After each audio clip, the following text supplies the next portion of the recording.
Now the highest government-funded daycare in Minnesota has pleaded guilty to daycare fraud. Where's Tim Walz in the media now? The Quality Learing Center. Quite frankly, they use the Somali population to commit the fraud. Ilhan Omar should be disgraced of what she did to the Somali population. Mr. Shirley, I'll start with you. Today I'm here in Washington, D.C. to testify in front of the Senate about widespread fraud. I actually just finished my time here. However, what you guys are going to see is actually crazy. For this hearing, these are supposed to be filled with Republicans and Democrats. We're talking about fraud. Fraud affects both Democrats, Republicans. Not a single dollar inside the United States says Republican or Democrat. However, not a single Democrat even showed up to the hearing today. The ranking Democrat member showed up for just a few minutes, and what he did was actually try to go and attack me, but he wouldn't even ask me a single question. We need to restore the strong, experienced, and independent watchdogs who have a proven track record of fighting fraud and getting money back for the American people, rather than amplifying sensationalized social media that takes a more focused on getting views than on actually getting the truth. The Democrats just completely did not even show up. It was only Republicans that talk about widespread fraud. And so think about that. You have senators of the United States who are not even showing up to hearings that we are paying them to go to. We pay for all the salaries of these individuals here, and not a single Democrat showed up. I don't even want to make this Republican or Democrat issue. However, that's just the facts. Not a single Democrat showed up on a hearing about fraud, and you are paying for their jobs. You're paying their salaries, you as the United States taxpayer. That's almost like fraud itself to not show up to your own job. Imagine if you didn't show up to your own job. What would happen? You wouldn't get paid. These people don't even show up, yet they still get paid. That's absolutely crazy. On top of the Democrats not showing up, they actually brought someone to testify against me, and that person they brought is blind. So we're talking about fraud, yet they bring somebody who actually cannot even see the fraud. Nothing against blind people, but that's just a fact that the person they brought to the hearing to testify against me, his vision is impaired. He actually cannot see the fraud. And now let's get into me testifying and then also answering the questions back from the senators. However, really quick, if you guys want to help support the work we're doing, you guys can go to antifraudclub.com. We still have the Quality Learing Center t-shirts and hoodies available, and we also have, just for this last month, we have the America 250 Anti-Fraud Club pieces as well. So if you want to support our work, that's the best way to do it. There's also a donation feature on that website as well, antifraudclub.com. The link is in the description and in the pinned comment down below. And now let's get into testifying in front of the Senate. He is an independent journalist known for his on-the-ground investigations, which he publishes on his social media pages and the Anti-Fraud Club website. Mr. Shirley. My name is Nick Shirley. I'm a 100% independent journalist who seeks each day to serve we the people of the United States with the mission to show the world the reality of things as they really are. America was built and created by strong men and women who loved America and never would have thought to rob, steal, or cheat from its very own citizens. Unfortunately today, America's good faith has been abused by others, often foreigners who seek to harm, rob, and cheat America. Through my efforts, I've exposed billions of dollars of fraud and helped save America hundreds of billions for years to come. When we talk about fraud, we are talking about money that is being stolen from hardworking, law-abiding, tax-paying citizens. This issue has nothing to do with political parties. No dollar says Republican or Democrat on it. When a fraudster commits fraud, he or she steals from all of us. Last December, I published a 43-minute-long video exposing widespread fraud in Minnesota. That video became one of the most viewed videos in internet history and gained over 4 billion views in just 7 days across all forms of media. The fraud was so obvious that the fraudsters weren't even trying to hide it. The infamous Quality Learing Center was born, and that video has become one of the most consequential videos in American history by the amount of legislation it has created. Since posting it, over 30 bills have been created and introduced in Congress regarding fraud. A new fraud task force has been created, and the Treasury is working on new systems to stop fraud at unprecedented levels. I helped ignite a war on fraud across the country. People often wonder how come this fraud became so big and how come it became so rampant? And the reason is because no one actually ever really looked into it. When Elon Musk offered to help by creating Doge, people burned his factories, bombed his cars, and politicians even celebrated his company's stock going down. Elon was right when he said the fraudsters complained the loudest. By exposing the fraud, I actually also exposed the politicians and media who worked for years to cover it up. Governor Tim Walz labeled my work as white supremacy and called me a far-right delusional conspiracy theorist. Meanwhile, he dropped out of re-election, and he even said he has ended his political career. Now, the highest government-funded daycare in Minnesota has pleaded guilty to daycare fraud, and the largest autism bust in American history has been exposed. Where is Tim Walz in the media now? It just so happens that over 80% of the fraud committed in Minnesota is by the Somali population. After Minnesota, I exposed widespread fraud in California within the daycare and hospice community, where an impossible 1/3 of Americans on hospice care were set to die in Los Angeles. The next day, the governor, Gavin Newsom, posted an AI-generated image of myself trying to mock and discredit my work. Only days later, he and his attorney general both tried to take credit for exposing the fraud. Now the attorney general's wife has created a bill that would make it criminal to expose fraud. The Stop Shirley Act, also known as AB 2624, will help fraudsters cover up their crimes and prevent themselves from being exposed, specifically in immigrant communities. Politicians often use immigrant communities to commit fraud. Why would they allow this to happen? In California, Medi-Cal, their Medicaid program, has now more than doubled from $108 billion in 2022 to a proposed $222 billion, while enrollment has only rose by less than 1%. The system is filled with bad actors and fraudsters. In New York City, government-funded adult daycares pay for elderly Koreans and Chinese to play ping pong and do Tai Chi at the taxpayer's expense. An impossible number of patients are registered, and those patients receive kickbacks for attending and signing up their friends. Over $2 billion has gone to these fraudsters at the taxpayer's expense. And I'm just one person doing the work of many people. If the government and media is not going to do their job to help America, it's the responsibility of strong men and women, however old they may be, to do it. I am doing it. Despite the threats and burdens that come, it must be done. I'm doing it with the help of everyday Americans that government-paid officials are supposed to do. And the media teams across the country have millions of dollars to do this, yet they don't look into this fraud. They've actually quite literally failed us. If we as Americans do not stand up to protect our country, we will lose our country. Fraud is so rampant in the United States, I could go to all 50 states and uncover millions of dollars of tax dollars being defrauded, wasted, and abused. It is my wish while sitting in front of you guys today that you take action and help Americans by cracking down on all of the fraud, and to simply put Americans first.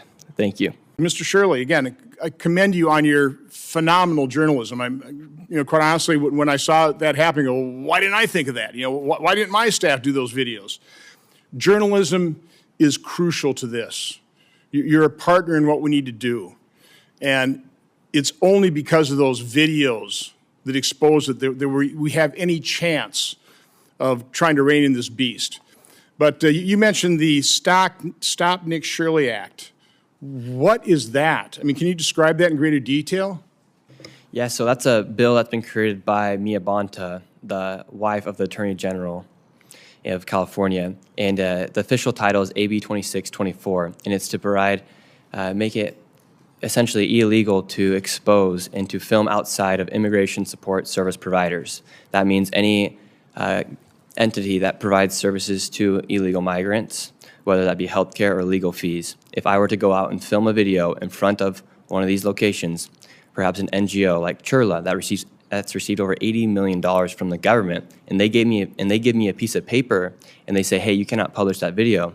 If that bill passes, it'll be illegal for me to. So it really ought to be renamed the Protect Medicaid Fraudster Act. This would probably be a better description of that, correct? Correct. Why do you think you have such pushback from our colleagues on the other side of the aisle, from just the denigration here from the ranking member, from Governor Newsom? Why is that? You would think trying to eliminate waste, fraud, and abuse would be a completely nonpartisan issue. Because they quite frankly need the fraud. They actually need the fraud. I want to run several questions past you, and I've got several big issues. Ms. Shirley, how are you identifying initially what you're actually finding? Like, what's the tip that you're saying, I think there may be fraud there? How are you identifying that? Yeah, a lot of it's I go through these databases and look for the largest amount of funding, and then also looking for the anomalies that come. For instance, in New York City at these adult daycares, there were 7,899 patients enrolled into an adult daycare, and they received $12.9 million. And I go to that daycare, there's only one floor, and it'd be, quite frankly, impossible to enroll that many patients into that daycare. Yeah. So it's just going through the available public data on it. Yes, and then also relying upon Americans. For instance, I learned about the Minnesota fraud from Minnesotans. I went there and they told me, hey, finally, you're here to make a video on the fraud. I said, well, what are you talking about? And they said, well, this fraud's happening, this fraud's happening. And so then after that, for 6 months, I looked for that information about the fraud. Mr. Shirley, I'll start with you. The previous Controller General of the GAO had been in office since 2011. What were you doing in 2011? Playing football and basketball. And what grade were you in? At that time, I was 9 years old. So 9? Gotcha. So you were 9 years old, and this person served for 15 years in government. We have this idea that maybe we double down on that process that failed for 15 years, that somehow we'd be better off, and yet you went in at your risk and exposed fraud.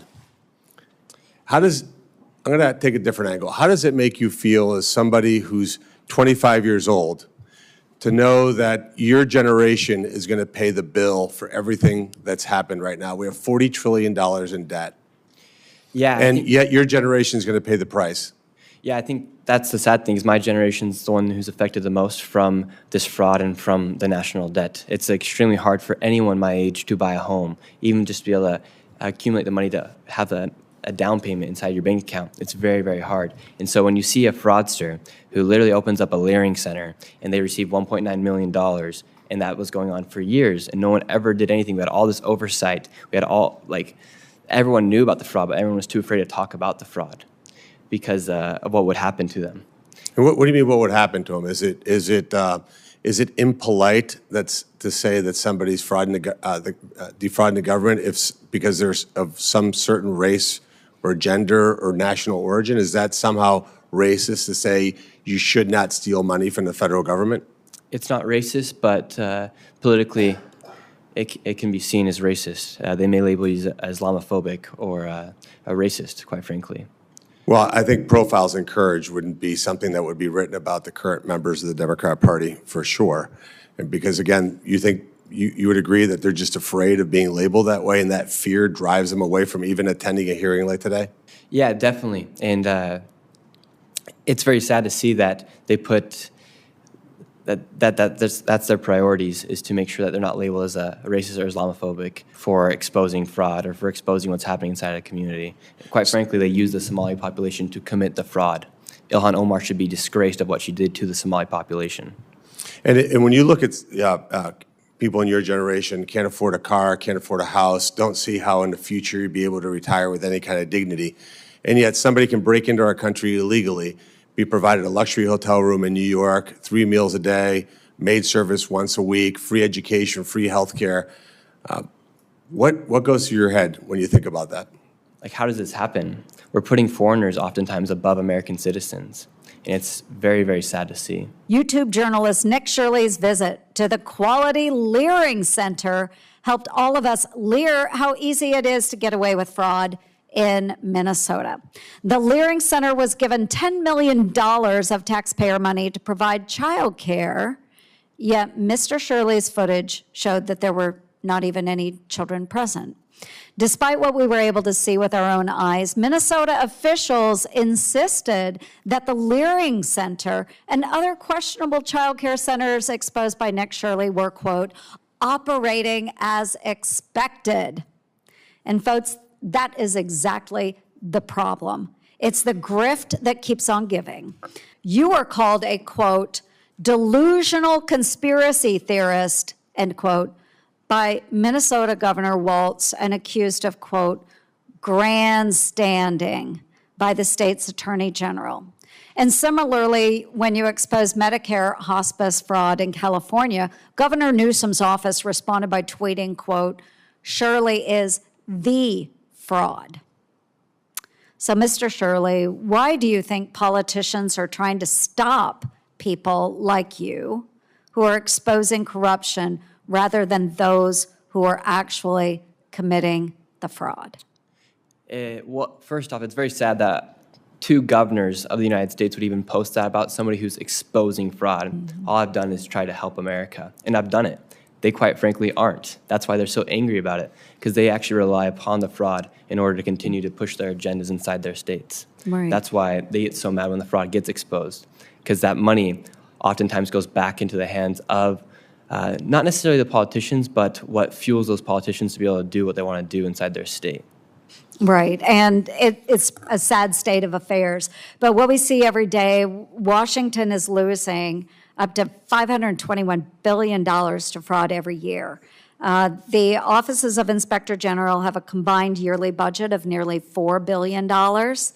Similarly, GAO has an annual budget of more than $800 million. And I share that because they have hundreds of investigators and auditors at their disposal. Do you have billions of dollars at your disposal and endless resources to enable you to uncover fraud?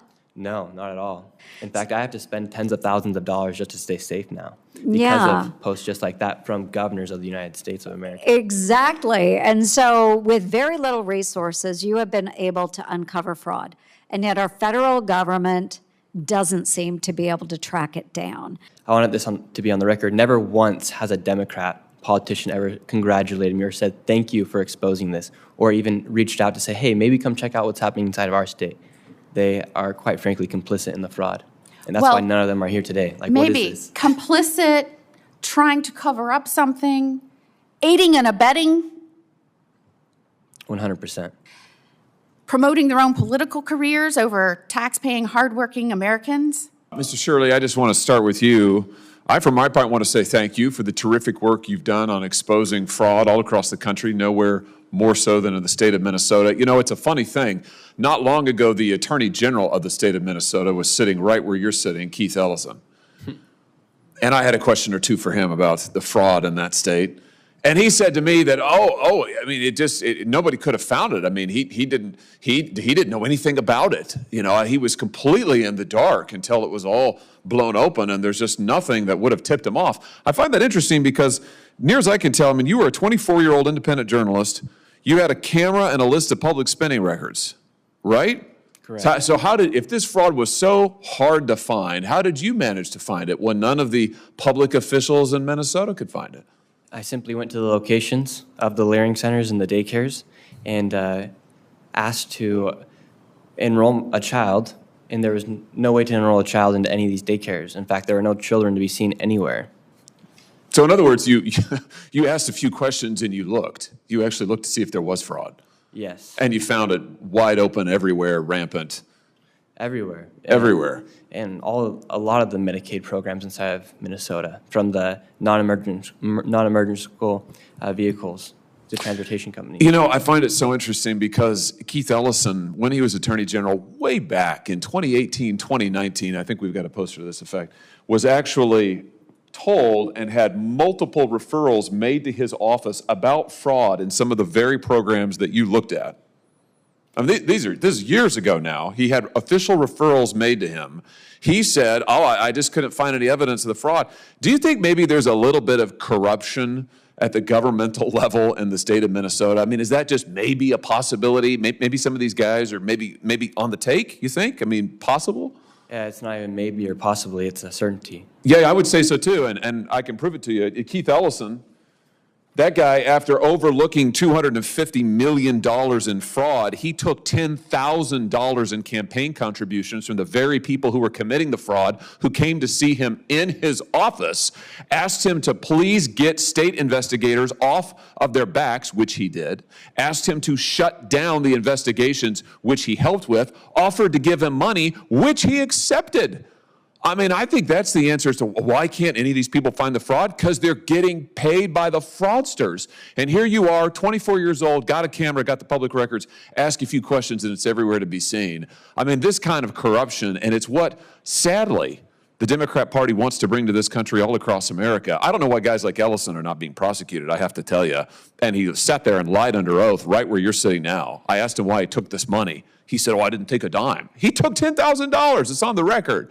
I just want to commend you for what you've done. We didn't talk about potentially the foreign organization of this, correct? I mean, $700 million in cash flowing out of the Minneapolis airport back to countries in Africa.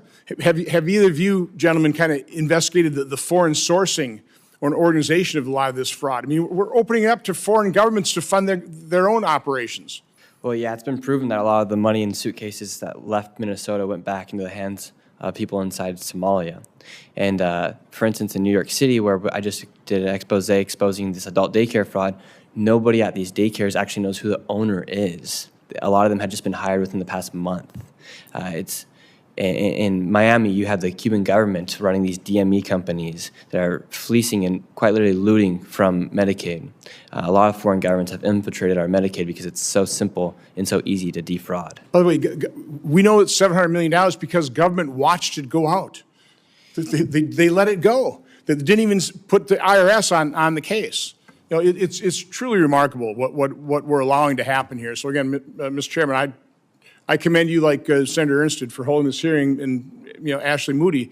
This is an incredibly important hearing, and it speaks volumes that only the ranking member showed up to denigrate Mr. Shirley's efforts. Quite honestly, that was why he showed up, and not one of them are here talking about these hundreds of billions, trillions of dollars worth of fraud that we can't allow to continue, because we are mortgaging your future. But thank you, Mr. Chairman.